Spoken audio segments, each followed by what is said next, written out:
everyone, I'm Julie Cox. Thanks for joining me this week on Let's Talk Real Estate. And today I'm joined with Paul Galvin, a well-known local home inspector. And it is getting to that point in time during of the year where we're thinking about closing up the cottage. So Paul is going to give us a checklist of some of the things that we should be thinking about. Paul, where should we start with? Thanks for having me today. The number one thing you have to do before winter with a cottage is, I think, the plumbing. Normally when I do inspection for someone buying a cottage, I'll recommend that the first year they're going to close a cottage up, I usually recommend phoning a plumber. Because if you're not familiar with the drain system and how everything works and how everything is sloped, you might want to phone a plumber the first year, get it winterized, and then if you work with the plumber that first time, you'll learn how to do it yourself.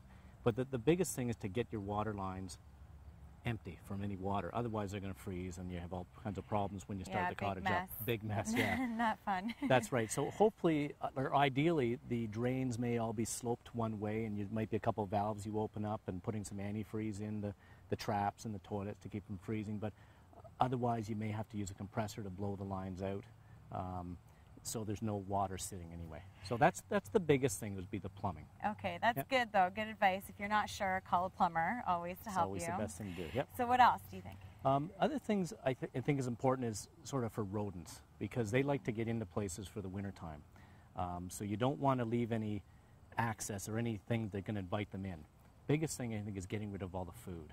Oh yes. Getting rid of any food out of the cottage, especially for things like sugar, for instance, because that will really attract carpenter ants. Maybe closing up any holes underneath with steel wool, because they don't like, mice and stuff like that don't like getting in through steel wool. So trying to rodent-proof the place as well. Maybe putting a cap on the chimney, so that raccoons don't come down and nest in the chimney. That'll be a mess in the next year when you get there. And then make sure you take the cap off before you use the fireplace, obviously. So it's kind of just closing it up, keeping it rodent-proof, and getting that plumbing winterized. Now, if you plan on coming up the cottage the odd time, you can leave the plumbing up and running, but you have to leave heat on in the cottage that way. Okay. Minimum heat so it doesn't freeze. Minimum heat, a little bit of bills, but you can still come up and use it in the wintertime. That's right. But before you leave, turn off the power to the pump and maybe turn off the power to the hot water heater as well, so you're not wasting any electricity when you're not there. And if something did freeze and pop, the pipes won't burst because you've turned the pump off. Okay, good advice. What about the shoreline? Anything? Clean it up, make sure all the boats and stuff like that are away, put away properly, and the dock is important.